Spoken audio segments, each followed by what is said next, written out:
pilatan ng mga supinelon ng mga karmen butia. Tifan, Farisay nila pitiyang magkajuan, sipayan bentin, ikan mga. At hilin mo, kasi tirong kayo sa anburay na ka. Apo, ngayon ni, kasway siyang no. Ato, ito po, sirin mo ka ang timlo ang tulong kanya. At hilin mo akan, Farisay ko kasi tukain ang pitiyang magkajuan ko, maya. Iswa chanson bentin taan. Zu kan zu, lulian pui kan la ni bai mu la ni si la. Abo mai lo nan chu na chuan an zu kan nu ong kha chu an chin chia ni. Zu kan nu ong kha chu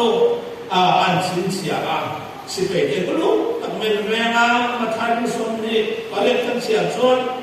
Ke chuan ni la sa tak alo ni ta la pa wan de ko wan ta alo. Suba lu chu alo san ta. Hewan tingkom he masai man no mai la tu hin chia le fun ka do amel om sia su pol he am ania aro ko pak mai amel ni su pol he am ania sil fen chu bo am ani chu tha ni so khan me tu ta khan an mo ba an ngao an ra an chi da ma an lang tu ra chi da ma Tujuan, anu hamua ania. Orang yang kalau kuncian ini dan Allah tu anu bahulah. Anu ni kau minta dia kuncian tu. Atau boleh jadi akan yang sunyi dia berhutang alu ni dia suci lah. Akan ni kalau orang anu mari sapu orang minta dia tutan jar kan kuah tiada ni kuah. Sebenarnya ini nanti pesta anu He tui suwe rensu, minang lozo minera suwe ahai sinja ni suwe donya, zana kan mula kan mutkarin, azir tirte anlo kala anrobot yang cero, dosa koi anpan buat siang lo di sopista tole nanti siapa yang tuai toro,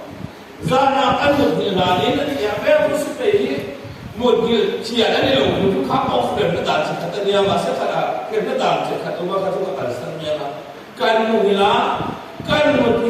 nazir tiada loh kalau aku yang cemu antu kata mereka model lah tu kalau kan tu ni hebat tu dosa pun kotor pun kata dia isu kita tu le tu saja kau kerja tujuan kan zetu loh setahyan so isu Krista atau ni ada di sila, kami kita rasa suka takkan pergi tuju seluruh nanti. Kalau jumpa yang kawan sahaja itu, kan orang lupa orang sesiapa. Suka takkan ke rumah antum rumah tuju tuju seluruh nanti. Anu apa mereka? Semua bang isu Krista, tolong suka. Al-Sui kalau ni jom, kakak atukal pungde ani Tin al-alai itu kita kami kan tukui mi pariat ini nabi so pentingnya inilah nak survive. Jo tole itu tujuh itu maka pun sempurna siap jual Yesus alumle atole amu buanmu di akhirnya al-oil. Zirtir hote kan Yesus Kristus so alumle atole kita al-suya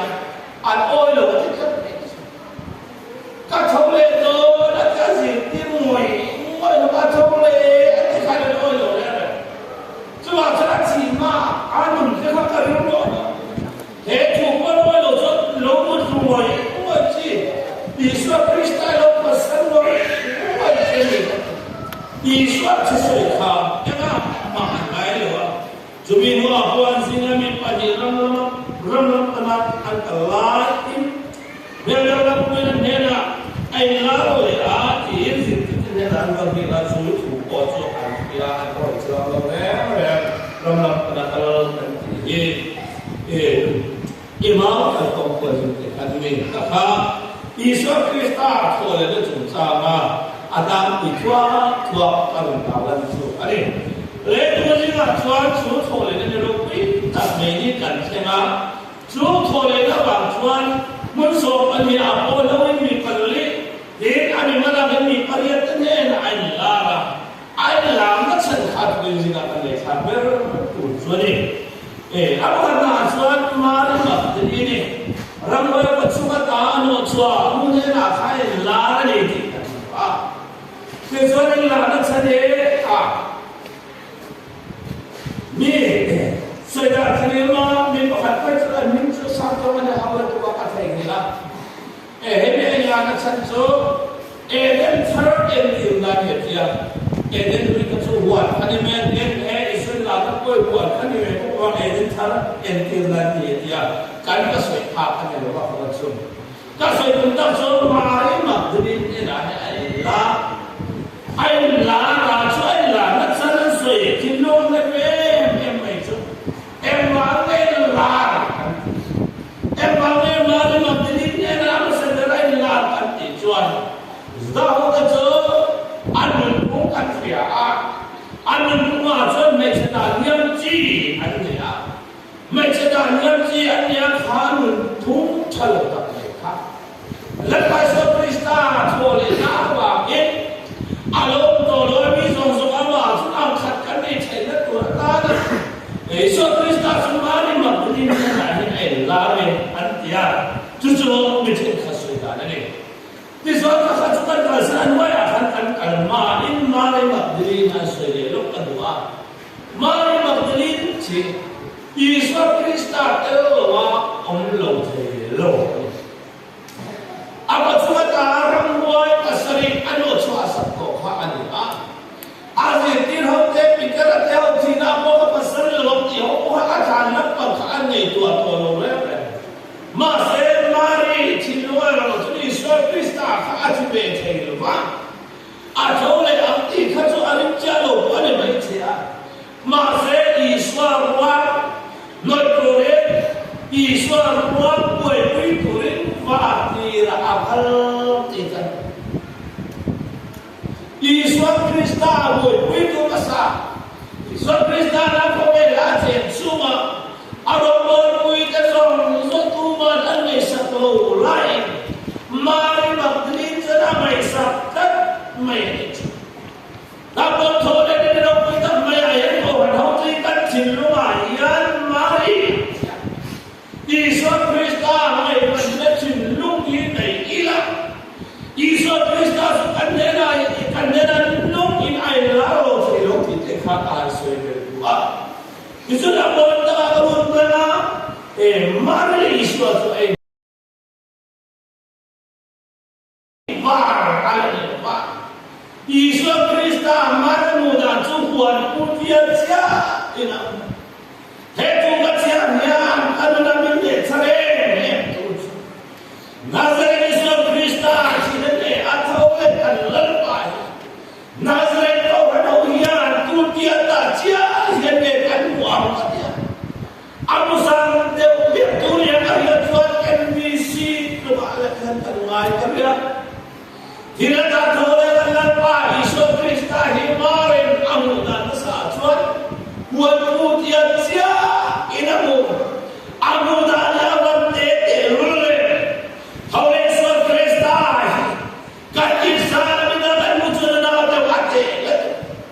Yesus Kristus ayat letupan hanya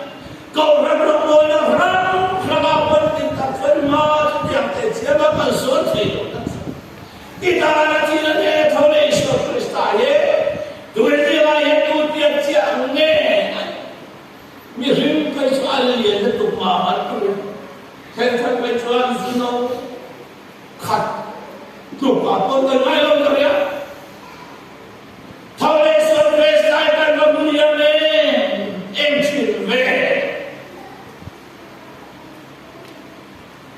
Yesus Kristus imani Tuhan amunya.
udah kama kelamari susah itu atau dolama kecuali tinggal kita Islam ama sampai siapa atau ini asmare ya apa ya Islam Kristen kane di atiap tadi Islam Kristen katole ini di mari semua kalau siapa tadi kan kajian bin proses Islam Kristen boleh itu tak boleh semua cepat Islam Kristen so acarin aneh buang suara leceh Kalau ini dokter terlekan kenaian, mari kita lakukan Yesus Kristus kan boleh apa yang boleh ada di pada Tuhan apa yang kita asal Tuhan jangan lihat lokal Tuhan boleh di ada bijian rumah Nazar Yesus Kristus cinta terlebih dia mari kita tidak ada sesuatu kita boleh semua mereka kanan kita harus kerana sama se akan terlalu ini enor kalsa kalpera kita harus jangan tinggal kita kita tujuan kanju abi abi dan kita harus luar sana kana selalu bilu toha adam dia orang terus itu luar Ketika kahsan tentu itu, tidak ada jalan pintarnya na Allah, mari Allah ada jalan pintarnya na Allah. Ewa ini tadi jalan pintaraka anak cewek, ati malu khan aseta, khadron khan atwarza, merpizar aslam khan, darbar khan bolo merpizeno, jina boli seta pasalo delo pasale tu khan. So yang maksudnya kita ni nak ilah ini aman. Asal tu numai lah asal kita nak rong abot itu dulu. So asal ni ilah ya. Luar busuk ni pelita so boleh ilah kita bukan punya sero so sero ba. Zara busuk ni pada roh kan zara tu so itu sukan bukan. Emang ni kita ni ilah. Pasal mungkin ani aku saya alun Pedara aku saya alun aku saya alun emang kanung dewa auci jadi bangsa pedara aku saya alun ini lalu tu aku saya alun kakal pecah itu re pedara ni alun Yesus Kristus tu alun lah tu Yesus Kristus thole cuat thole cuat pedara siapa thole ni Tuhan, bendera so aluan cari tak, Tuhan macam apa bendera ketika Yesus Kristus boleh nak, mikir mudo ada orang wajib nak apa, bendera jawab tahu itu amma apa pasal, anu Yesus Kristus boleh amu Tuhan Tuhan, kini Tuhan kita deh, bendera kita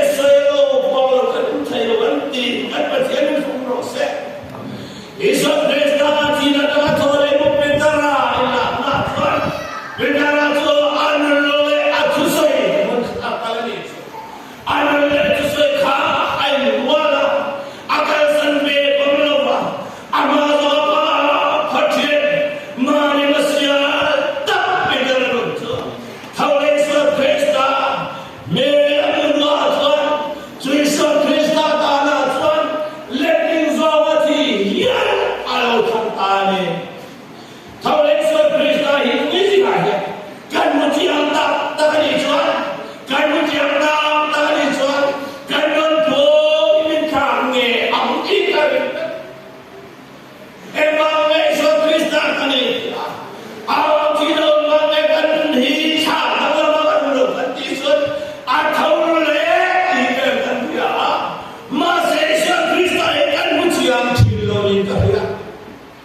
tahu Yesus Kristus menilaian imujian ke tidak boleh Allah Yesus Kristus atau ini negai lama itu sini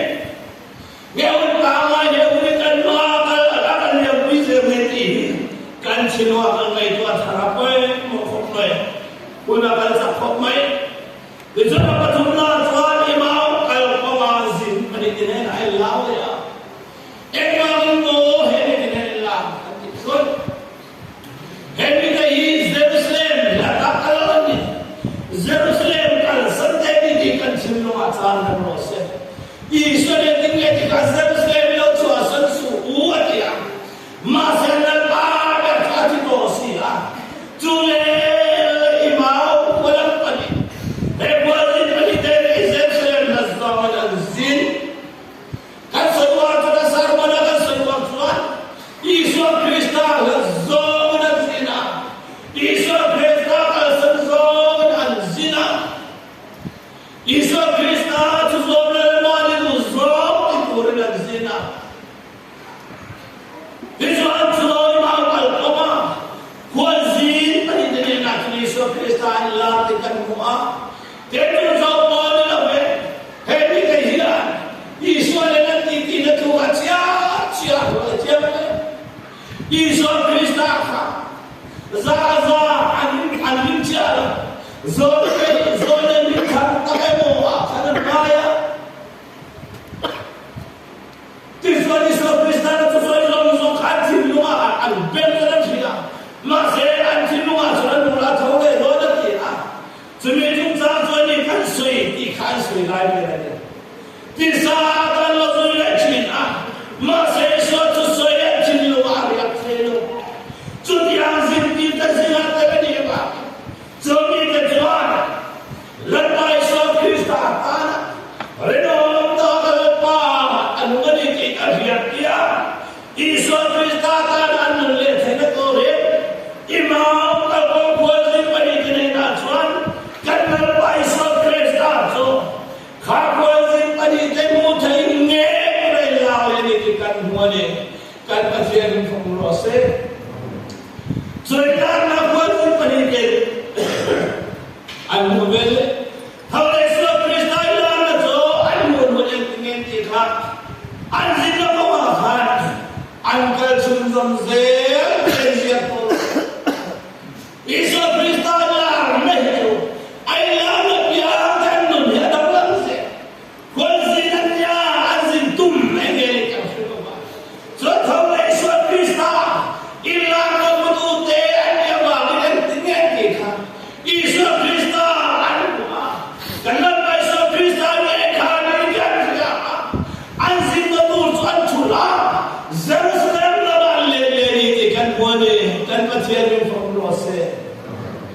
Antula Jerusalem le ya Nazareth Iso Krista so thole ni me ti ata thole ni ti kha an pom so ko be la kan sin do ko kan du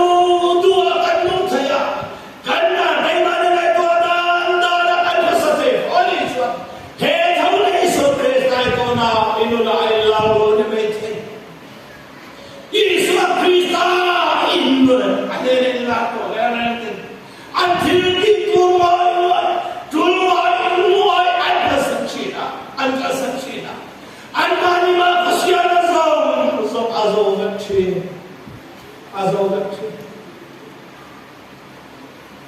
dolla soan thoma hera lawa thoma ko zin tim ka zina mi mere lo tak meni zirtir zina ni ma se a thole an ni khana oi lo ama khop mai ta thole to ya soi khiti kha thoma da khana ze Iso Krista so china ne ta thole se an ni khana oi lo alo lo poi an mo pa lo kho ve le lu ta na ne me ya petia la chi thole an lo ma si lo ma pro thole no ma si lo chumya ma chuan Thomas ne na lo ya Thomas ne na ai ya ta ke chu khale Thomas thole ne ti yo lo mo a ko ta ko na ka se lo so ni ti ni mo khale ne lu khol lo ne lu zen lo ne ai ka Thomas ta sai kha se ba khale pa ne ka patia na ta ma ku ni ji be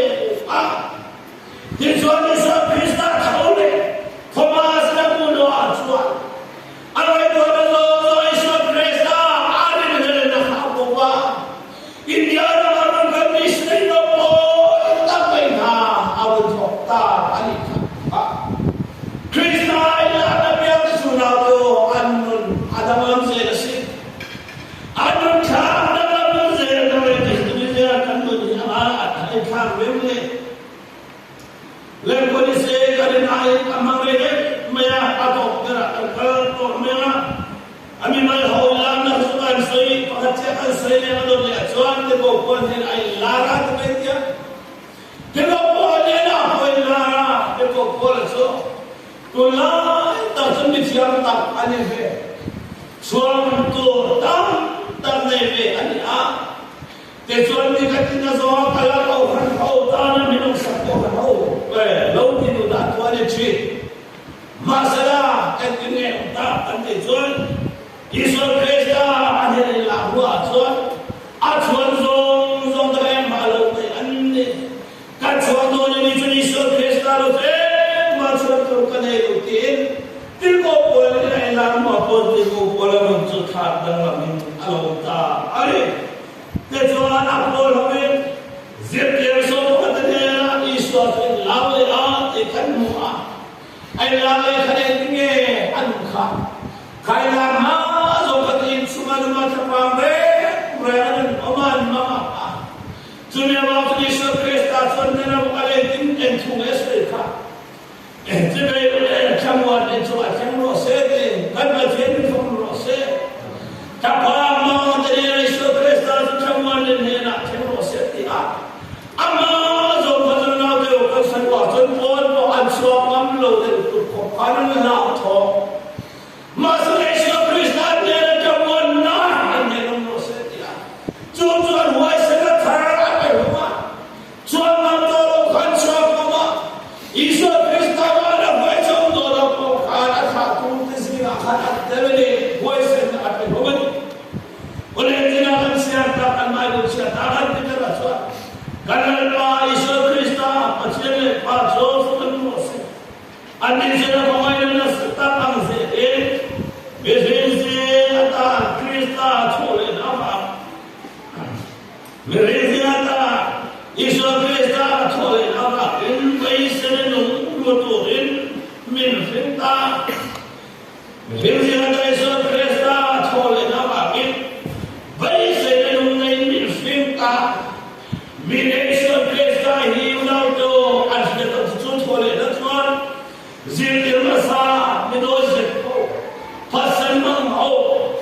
Você